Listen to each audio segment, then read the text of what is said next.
Everything we discussed today, Stephen, is heads I win, tails I don't lose much. Monish Pabrai has built a billion-dollar fortune by following a principle that goes against almost everything we're taught about success. The best way to get rich is to never risk losing money. In this breakdown of his conversation, we're going to extract the core frameworks that show you how to build a business and a portfolio where the upside is huge and the downside is virtually zero.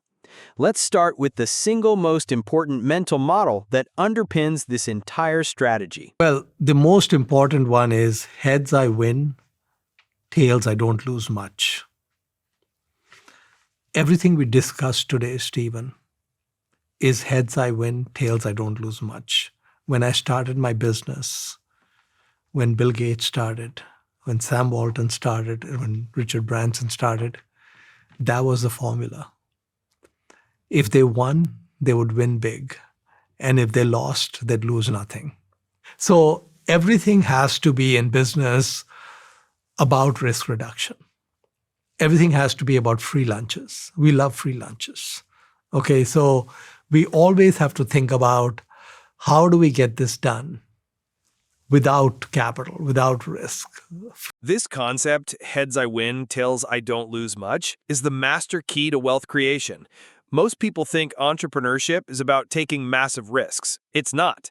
It's about finding asymmetric opportunities where the potential reward vastly outweighs the potential loss. Pabrai is telling us that the game isn't won by being a daredevil, it's won by being a brilliant architect of deals and systems where you've engineered the risk out of the equation before you even start. I see people get this wrong all the time. They bet their life savings on an unproven idea or quit their job with no plan B. A strategist looks at the world differently. We look for leverage. We ask, how can I structure this so that if it fails, I'm fine, but if it works, my life changes? This isn't just for investing. It applies to your career, your side hustle, even your relationships. It's a complete rewiring of how you view opportunity. This low-risk framework is powerful, but it immediately begs the question, where do you find a low-risk business idea? Pabrai's answer is brilliantly simple. You steal one. So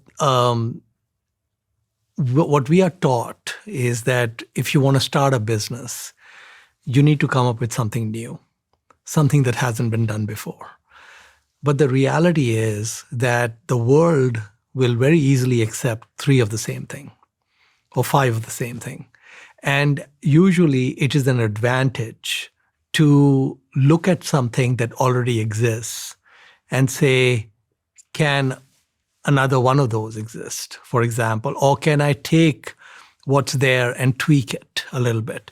So there's something peculiar in the human psyche, maybe going back into our history and our ancestral evolution, where humans look down upon cloning. But if you look at it, so for example, 2 of the greatest cloners, I think, in human history were Bill Gates and Sam Walton. This is a massive mental unlock for anyone who feels stuck because they don't have a billion-dollar idea. The pressure to innovate is a trap that paralyzes aspiring entrepreneurs. Pabrai is giving you permission to ignore it. He's saying that the real risk is in creating a new market or a new product category. The low-risk path is to find a business model that is already proven to work and simply execute it better, faster, cheaper, or in a different location. Think about what he's really saying. Sam Walton didn't invent the retail store. Bill Gates didn't invent the spreadsheet. They identified a proven demand and built a better system to serve it. Your job isn't to be a visionary inventor, it's to be a master executor. Find the offering gaps, as he calls them. Look for a successful business and ask, where are they underserved? What niche are they ignoring? That's where you clone the model and win. Now that you have a low-risk idea, you need a low-risk way to build it without torpedoing your financial life. Pabrai lays out the exact time management playbook. Now, when you're starting a business, the important thing is don't shut off the cash flow. Some other yo-yo is paying your rent, and some other yo-yo is paying your groceries. So we don't want to rock the boat. but we're going to make one change to blue. Which is the amount of hours I'm working for my 9 to 5. Now, before I started my startup, I used to get top reviews as an employee. I was very focused on doing a great job for my employer, all in, right? The day I decided I'm going to do my startup, I decided I need to be just above firing level.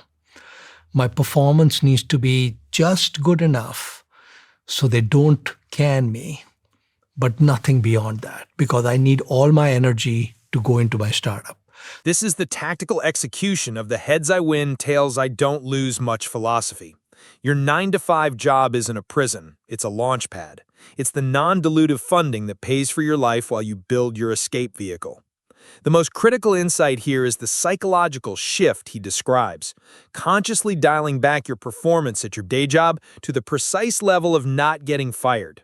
This is hard for high achievers, but it is the ultimate act of strategic resource allocation. Your best energy, your creativity, and your focus are finite resources. Every ounce you give to your employer beyond the bare minimum is an ounce you are stealing from your own future. You have to treat your time and energy as your most valuable assets and invest them where they will generate the highest return, in your own business. So you're keeping your job and you're carving out the time. What do you actually do in those hours? You build a machine, just like he did. I used to send 200 letters a week to the senior IT people at 200 different companies. But what I did is, so all these people I was sending this letter to, they had a gatekeeper, some secretary, etc., whose job was to not let anything through. And my whole purpose was, I need this letter to get through. It needs to get through the gatekeeper. So I was using mail merge, which was mass producing these letters, but there was a customization, the mail word, where if some person's name was David Smith, it said, "Dear Dave." Okay. And then throughout the letter, it talked Dave. Dave's name came up like 3-4 times. When the assistant got the letter, she couldn't tell whether I know Dave or not.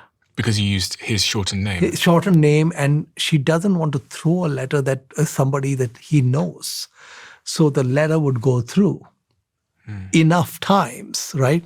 Now, what I also did is 1 week after those letters were delivered, I made 200 calls. I called all 200 people. And basically, if I got voicemail, left a message, whatever else, right? Now they have entered the sales funnel. Okay, so Dave Smith is in the sales funnel. If I get no response from Dave Smith, after 1 week, there's one more call. This is what separates the dreamers from the builders. He didn't just network or try a few things. He built a systematic, repeatable engine for generating opportunities. He treated sales not as an art, but as a science. It was a numbers game. How many letters lead to a call? How many calls lead to a meeting? How many meetings lead to a purchase order? By tracking the metrics, he removed emotion and guesswork from the process. This is the unglamorous, relentless work that actually builds wealth. While others are perfecting their logo or endlessly debating their vision, the winner is the one building a funnel that brings in potential customers day after day. It doesn't matter if 99% of people say no. What matters is the conversion rate of the entire system. You have to take massive, consistent action and let the law of averages work for you. As you run this system, however, you can't just operate on autopilot. You have to be listening intently for what the market is telling you. I was in a meeting with a senior IT guy at a very large bank in Chicago. And I was going through my PowerPoint deck with them. I came to the 10th slide, said my spiel, went to slide 11. So the boss who was sitting in the meeting said, "Go back to slide 10. So I went back to slide 10, again gave my speech that I had for slide 10 and took it to 11.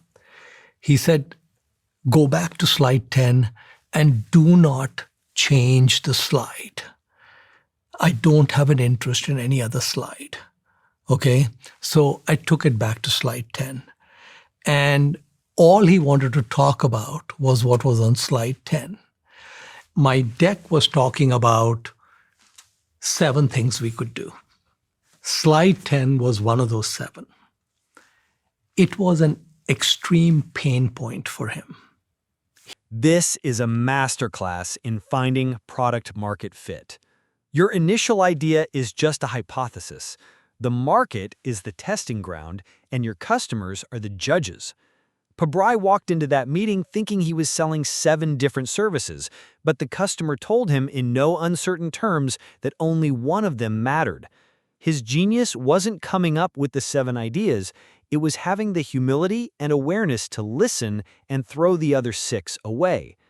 So many entrepreneurs fall in love with their own solution instead of falling in love with the customer's problem. They talk when they should be listening. The market will always tell you what it wants to buy. Your job is to shut up, pay attention to the signal, and then build exactly what it's asking for.